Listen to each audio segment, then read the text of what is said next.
Selamat pagi saudara-saudara yang diberkati dan dikasihi oleh Tuhan Yesus. Pada pagi hari ini tentu kita sangat bersyukur karena limpahan kasih Tuhan yang luar biasa. Kita boleh bangun dengan penuh selamat dan siap untuk kembali melakukan aktivitas panggilan Tuhan bagi kita untuk disukseskan hari ini. Tetapi sebelum kita melanjutkan pekerjaan pagi dan hari ini, kita akan bersama-sama di dalam perenungan firman Allah sebagai roti hidup kekuatan kita. Mari saudara-saudaraku kita berdoa. Ya Allah Tuhan kami bersyukur untuk setiap kasih dan penyertaan-Mu. Untuk kesempatan ini kami boleh bersama-sama dalam saat teduh merenungkan firman-Mu sejenak melalui wadah atau sarana ini. Siapapun yang sempat mendengarkan firman-Mu pada pagi atau hari ini diberkati oleh Tuhan. Dalam nama Tuhan Yesus kami bermohon dan berdoa. Amin. Sabda kebenaran Tuhan yang saya pilih untuk menjadi perenungan kita pada pagi hari ini, saudara-saudara yang mempunyai Alkitab di tangan ataupun yang ada di handphone, mari membuka Yohanes 12 ayat 26. Yohanes 12 ayat 26. Barang siapa melayani aku, ia harus mengikut aku, dan di mana aku berada, di situ pun pelayanku akan berada. Barang siapa melayani aku, ia akan dihormati Bapa. Tema renungan kita pada pagi hari ini adalah orang yang paling kaya, adalah mereka yang paling banyak memberikan layanan kepada orang lain. Orang yang paling kaya adalah mereka yang paling banyak memberikan layanan kepada orang lain. Saudara yang dikasihi oleh Tuhan Yesus, banyak orang yang mengatakan bahwa kekayaan finansial adalah satu-satunya ukuran kesuksesan. Kadangkala kita atau manusia benar-benar bahagia dan sukses jikalau mengalami pertambahan kekayaan harta benda, tapi juga selalu sehat, aman secara finansial, selalu tertantang dan sukses dalam karirnya, dan selalu membuat perbedaan dalam kehidupan dengan orang lain. Memberikan layanan kepada orang lain tidaklah selalu mudah. Kita tahu bahwa dunia ini adalah tempat yang sinis dan berbahaya, di mana orang lain cenderung tidak mempercayai motif atau motivasi pelayanan kita. Dan oleh karena itu, bagaimana sehingga kita bisa melayani dengan baik dan juga disebut sebagai orang-orang yang kaya secara sejati.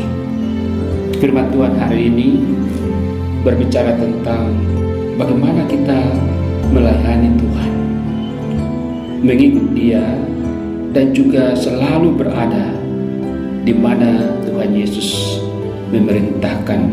Karena kita sebagai pelayan adalah pelayan yang siap sedia, baik atau tidak baik waktunya, walaupun dunia ini bersifat sinis, berpikiran negatif kepada pelayanan kita, ada tantangan, tetapi kita harus selalu berada di mana Tuhan Yesus membutuhkan kita.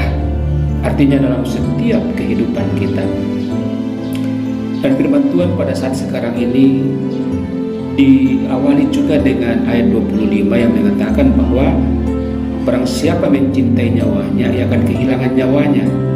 Tetapi barang siapa tidak mencintai nyawanya, di dunia ini ia akan memeliharanya untuk hidup yang kekal. Lalu kemudian dilanjutkan dengan ayat bacaan kita, renungan kita saat ini, yaitu bahwa melayani sesama kemudian adalah suatu hal yang terhormat, yang akan memelihara jiwa atau nyawa kita secara jasmani maupun rohani dalam kehidupan yang kekal. Nah, pertanyaannya di sini adalah bahwa tindakan apa hari ini yang harus kita lakukan supaya kita disebut sebagai orang-orang yang dihormati Tuhan, dengan kata lain juga orang yang paling kaya secara sejati karena pelayanan kepada orang lain. Menurut saya, saudara yang dikasihi oleh Tuhan, kita tidak harus mengirimkan satu truk bantuan untuk dianggap tulus kepada orang lain, lalu kemudian disebut sebagai pelayanan. Kesempatan kecil bagi layanan ada setiap hari dan bisa diberikan dalam hitungan menit. Sebagai contoh, kita bisa mendengarkan orang yang ingin berbicara. Mendengarkan dengan setia orang yang sementara berbicara itu juga adalah pelayanan. Jangan memotong-motong pembicaraan orang lain, walaupun dia rendah secara status dan sebagainya di hadapan kita. Bawakan kantong belanjaan orang yang lanjut usia ke mobilnya atau ke motornya atau ke becaknya, bentornya dan sebagainya. Itu juga pelayanan yang nyata. Ada yang bisa saya bantu. Ini pertanyaan pelayanan yang kalau diucapkan secara bersungguh-sungguh, tentu orang yang tidak membutuhkan pelayanan pun bantuan akan merasa terhibur bahwa ada orang yang selalu siap menawarkan bantuan. Juga menelepon orang yang sudah beberapa lama kita tidak dengar kabarnya, teman lama ataupun orang-orang kenalan lama yang kemudian sebetulnya menantikan layanan komunikasi dengan kita. Mungkin kita katakan dengan riang, senang mendengar suara Anda. Maka tentu orang-orang yang lama tidak berkomunikasi dengan kita akan merasa bahwa dia atau mereka diperhatikan. Saat berbicara dengan seseorang, gunakan nama mereka, ya. Jadi menyebut nama orang itu bagian dari cara untuk mengakrabkan, itu juga pelayanan kepada orang lain. Saat berbicara dengan seseorang juga kita harus mendengarkan atau perhatian kepada topik yang kita tahu merupakan ketertarikan pribadi sesama kita. Jangan menyepelekan ide atau topik orang lain walaupun kita pandang dia kurang ini kurang itu dan seterusnya. Dengarkan dengan setia walaupun jawabannya dan endingnya mungkin kita sudah tahu tidak begitu baik. Itu pelayanan. Beli secangkir kopi di pagi hari untuk orang yang bisa memanfaatkannya. Ya, kadang-kala di kantor ada karyawan atau ada mahasiswa, ya bagi konteks saya, yang tiba-tiba pada siang hari jam-jam mengantuk, dia membawakan kita sebagai teman, sahabat, sebagai dosen, sebagai hamba Tuhan secangkir kopi. Itu pelayanan yang menurut saya sangat luar biasa. Tapi bukan hanya kita yang harus selalu dilayani, tapi juga mereka. Jadilah orang pertama yang membersihkan meja setelah makan malam. Walaupun kita sebagai kepala rumah tangga, ibu rumah tangga, dan juga sebagai senior atau kakak, tetapi itu juga adalah bagian daripada komitmen pelayanan. Contoh yang bisa menjadi panutan dan kebanggaan bagi orang lain. Dan jangan lupa memberi makan kucing atau hewan-hewan kecil yang kemudian bukan hanya karena manfaat ekonomis, tetapi juga karena cinta kasih. Pelayanan kepada ekologi termasuk binatang, tumbuh-tumbuhan, dan yang lain. Dan yang paling penting, tersenyumlah. Senyum tidak mahal. Yang penting bahwa itu kemudian menjadi pelayanan tersendiri bagi orang lain, karena dengan tersenyum kita boleh memancarkan persahabatan, dan orang yang tersenyum selalu ingin terbuka untuk bantuan dan juga diberi bantuan.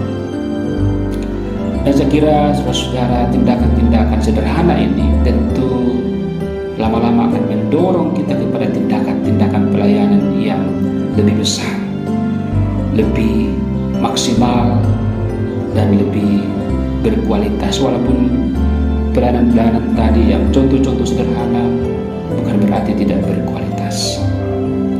Dan di sini penting saudara bahwa kita harus selalu merasa senang sebelum kita menebarkan pelayanan kepada orang lain.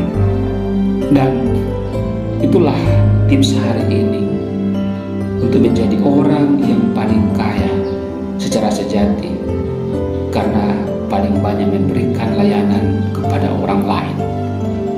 Walaupun dalam bentuk-bentuk sederhana menurut pandangan manusia, tetapi itu sangat bermanfaat bagi orang lain.